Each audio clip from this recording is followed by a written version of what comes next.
Bismillahirrahmanirrahim. Assalamualaikum warahmatullahi wabarakatuh. Pemirsa yang dirahmati Allah, marilah kita simak ceramah dari Kiai Haji Muhammad Bashir dengan tema Tanda-tanda Allah menerima sholatmu. Sebelumnya marilah kita bersolawat terlebih dahulu. Allahumma sholli ala Sayyidina Muhammad wa ala ali Sayyidina Muhammad. Selamat menyaksikan.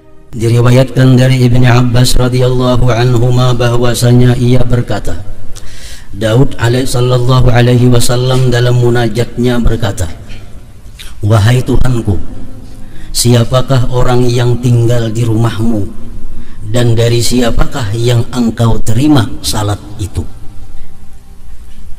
Lalu Allah mewahyukan kepadanya Nabi Daud, hai Daud, yang tinggal di rumahku dan yang aku terima salatnya hanyalah orang yang merendahkan diri kepada keagunganku.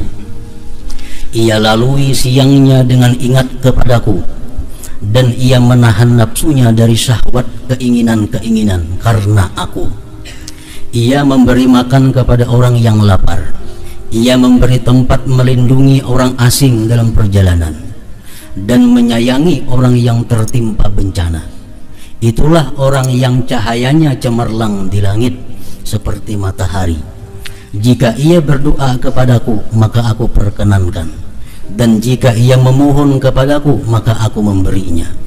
Aku jadikan di dalam kebuduhan akan kesantunan baginya, dalam kelalaian akan keingatan, dan dalam kegelapan akan cahaya.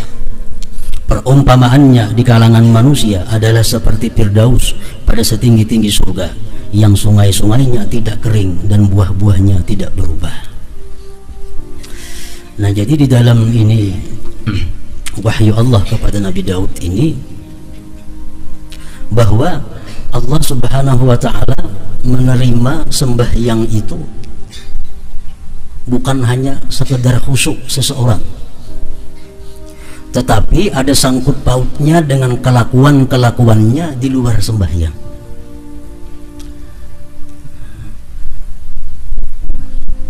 Disimpulkan di situ bahwa Allah menerima sembahyang seseorang apabila orang tersebut punya akhlak. Pertama, tawadhu. Orang yang bersifat sombong itu sembahyangnya ditolak oleh Allah Subhanahu wa ta'ala. Orang yang bersifat sombong, kalau inya kada bertobat sebelum sembahyang, sembahyangnya ditolak oleh Allah. Yang kedua, banyak berzikir kepada Allah. Allah menerima sembahyang orang yang di luar sembahyangnya itu banyak zikir.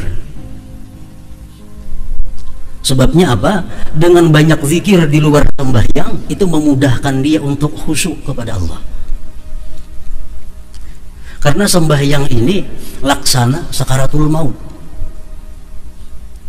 Sembahyang itu laksana sakaratul maut.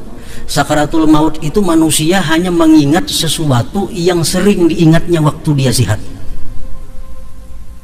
Nah, sama sembahyang, dalam sembahyang itu dia akan ingat sesuatu yang sering dia ingat di luar sembahyang. Kalau di luar sembahyang inya banyak zikrullah, dalam sembahyangnya dia akan dapat khusyuk. Kalau di luar sembahyangnya dia banyak ingat hal-hal yang bersifat duniawi, dalam sembahyangnya pun dia akan ingat hal-hal yang bersifat dunia. Nah, jadi Allah menerima sembahyang orang yang banyak zikir kepadanya. Artinya orang yang banyak zikir kepada Allah, kalau dia sembahyang, sembahyangnya jadi khusyuk. Maka itu sakaratul maut. Waktu kita menghadapi sakaratul maut itu apa yang kita ingat? Apa yang biasa kita ingat waktu sigar, waktu hidup? Kita keingatan kebun, keingatan ternak, keingatan tanaman kita, perumahan kita. Nah, waktu sakaratul maut kita kadang-kadang mengingat Allah, yang kita ingat perumahan, kebun. Karena sakaratul maut itu adalah cermin daripada apa yang telah lalu dalam kehidupan kita. Nah, sama sembahyang macam itu juga. Ketiga, menahan diri dari yang dilarang Allah karena Allah. Allah menerima sembahyang orang yang mampu menahan diri dari yang dilarang Allah karena Allah. Kalau orang menggibah umpamanya, tuntung menggibah sembahyang, sembahyangnya kada diterima Allah, kecuali dia tobat dahulu sebelum sembahyang. Nah, Orang berdusta, sembahyangnya ditolak oleh Allah kalau dia belum tobat daripada dustanya. Orang mencuri, sembahyang begitu kada diterima Allah sembahyangnya sebelum dia tobat daripada mencurinya. Allah hanya menerima sembahyang orang-orang yang mampu menahan diri dari yang dilarang Allah karena Allah.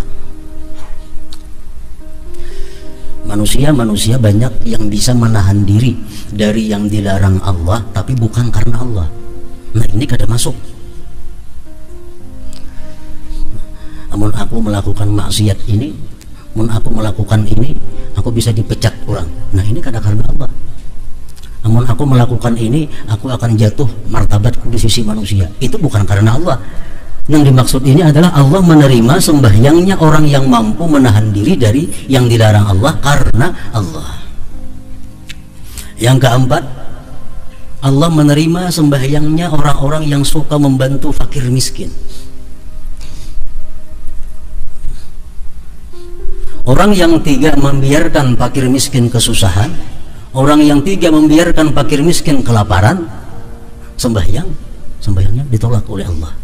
Karena Allah menerima sembahyang orang yang suka membantu fakir miskin. Kelima, memberi tempat kepada orang yang dalam perjalanan. Orang dalam perjalanan, Ibnu Sabil ngarannya, ini sangat diperhatikan oleh Allah. Dalam Quran beberapa kali disebut Ibnu Sabil, orang yang terhenti dalam perjalanan karena tadi cukup ongkos untuk meneruskan. Nah, itu adalah satu kewajiban daripada kampung itu untuk bertuturuk supaya ingin sampai ke perjalanannya. Nah, kalau kita membiarkan orang yang putus perjalanan itu kada kita bantu, Allah kada menerima sembahyang kita. Yang keenam, orang yang mengasihi atau membantu orang yang kena musibah. Jadi sembahyang kita diterima oleh Allah apabila kita di luar sembahyang berakhlak, berkelakuan 6 perkara tadi.